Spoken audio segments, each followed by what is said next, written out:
Spoštovani udeleženci in udeleženke konference Zapiranje krožnih zank bioplastičnih izdelkov v Sloveniji, spoštovani soorganizator Tekos, lepo pozdravljeni na današnji konferenci.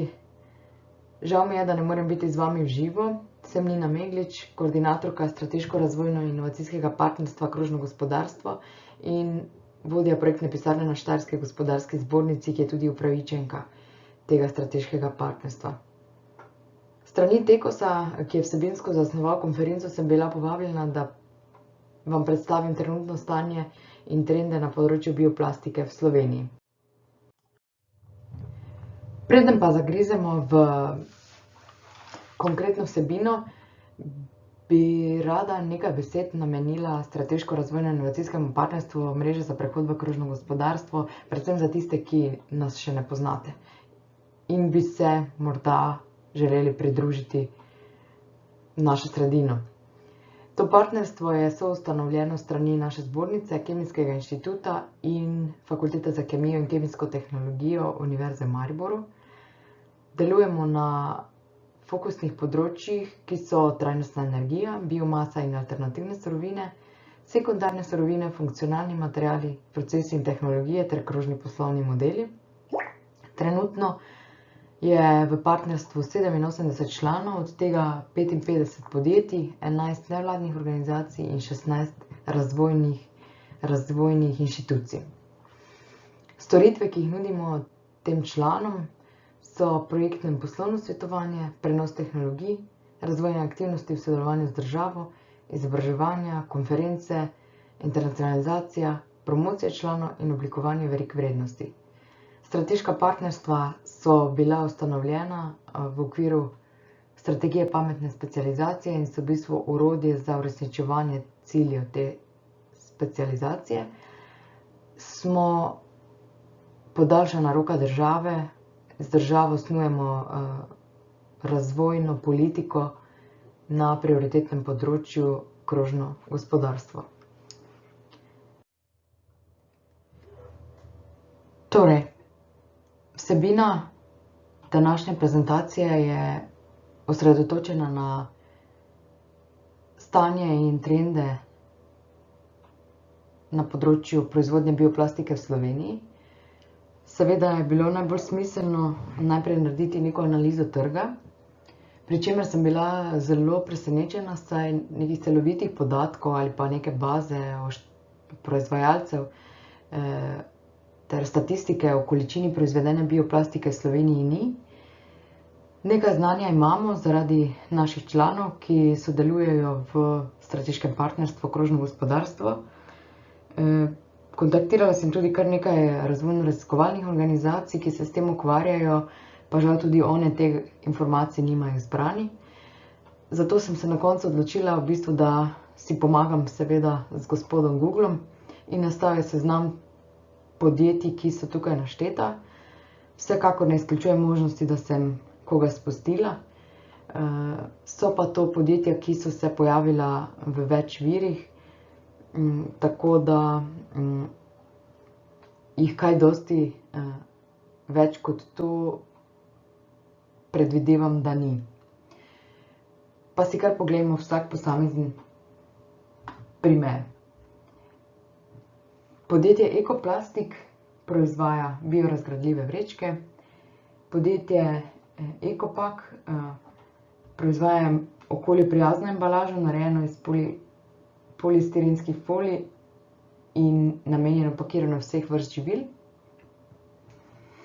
Podjetje Stramexpet v bistvu razvija, izdeluje in prodaja predforme in plastenke PLA, ki so biorazgradljive in izdelane iz biološko pridobljene plastike. Podjetje Piskar je podjetje, ki je pričelo z izdelovanjem biorazgradljivih vrečk za odpadke že zelo zgodaj, je bilo eno izmed prvih. Podjetje Rezinex je dobavitelj granulatov z reciklirane in bioplastike. Podjetje Termoplastik Plana je v bistvu proizvaja izdelke iz polietilena, ki se dajo v celoti reciklirati ali sežgati. V sodelovanju s poslovnimi partnerji so razvili tudi novo vrsto materiala, ki je okolju razgradljiva krajšem časovnem obdobju. Material, ki ga tudi sami reciklirajo iz odpadne folije, pa potem ponovno uporabijo kot osnovno surovino pri nekaterih vrstah izdelkov. Podjetje Roto si je v svoji strategiji do 2025 zadalo čim večjo uporabo bioplastike v svoji proizvodnji in pa tudi reciklatov. Podjetje Ecoman je v bistvu samo preprodajalec, prodajajo biorazgradljive vrečke, ki so narejene v Sloveniji. Podjetje Aukornplast proizvaja reciklažno plastiko. Podjetje Akripol proizvaja produkte na osnovi metilmetakrilata.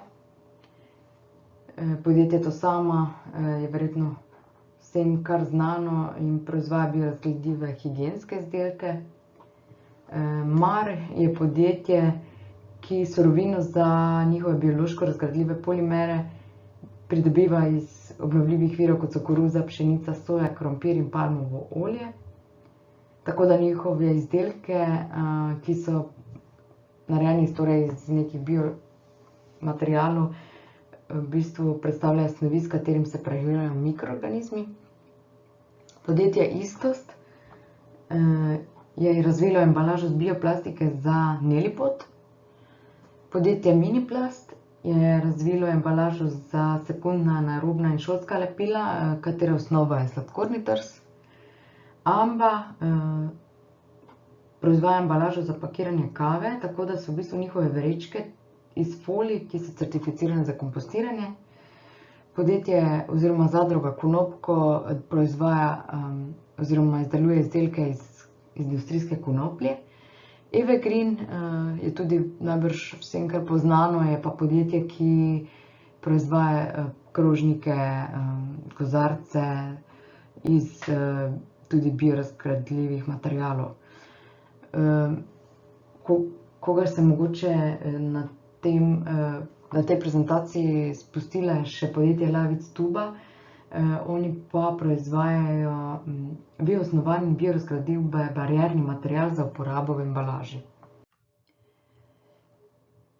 Analiza trga je torej pokazala, da v bistvu sledimo evropskim trendom zaenkrat v nekem omejenem obsegu in da proizvodnja panoga polimernih komponent v Sloveniji večinoma temelji na dobaviteljski dobavni verigi. To pomeni, da uporabo vrste polimerov za končne izdelke pravzaprav diktirajo naročniki.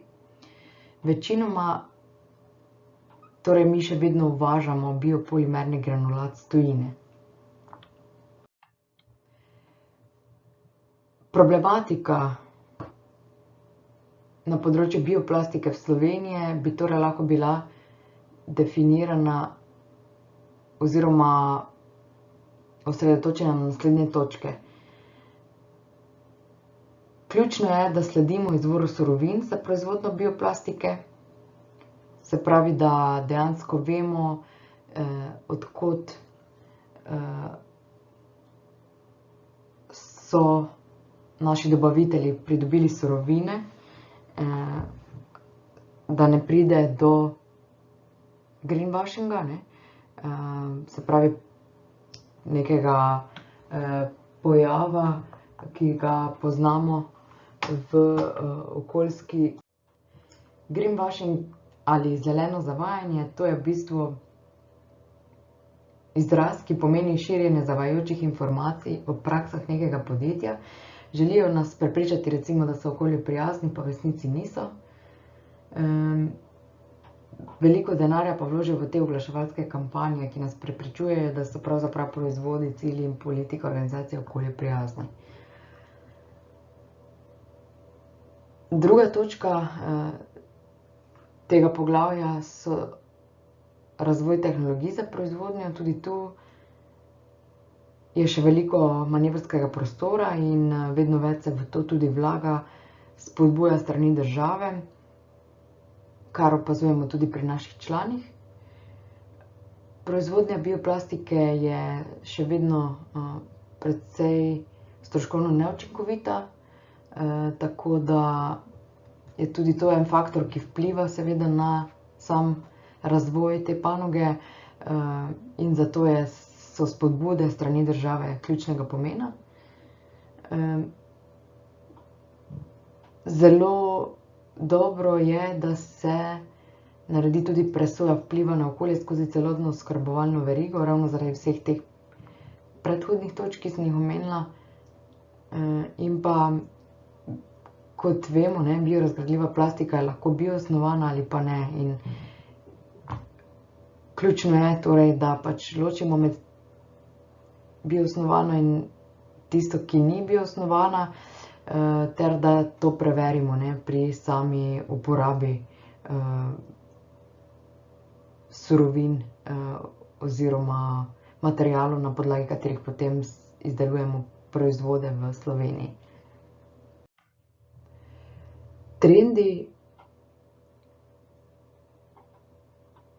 Vidimo porast predelovalcev in pa tudi samih proizvajalcev bioplastike, kar seveda sovpada z samimi razvojnimi usmeritvami tako na ravni države, kjer je zeleno, okolju prijazno, krožno gospodarstvo postala prioriteta, ne samo v okviru strategije pametne specializacije, ampak se ta trend nadaljuje tudi sedaj, recimo v okviru načrta za okrevanje in odpornost, kar je neposredno povezano s politikami Evropske unije in sredstvi, ki jih dobivamo v okviru kohezijskih EU skladov, ter seveda njihovo usmeritvijo, ki je pripeljala nova komisarka tudi z Evropskim zelenim dogovorom.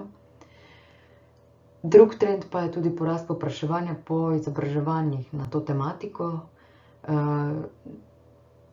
se pravi od razvoja tehnologij do razvoja postopkov,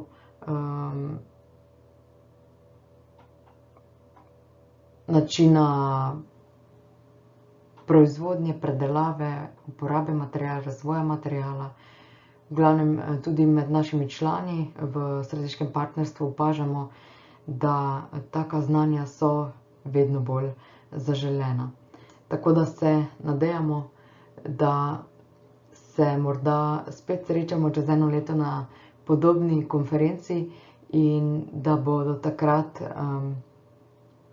seznam podjetij dopolnjen, mi pa bomo se trudili ostati informirani o tej tematiki, zato da bomo imeli neko celovito sliko o tem, kaj se z proizvodnjo bioplastike v Sloveniji dogaja.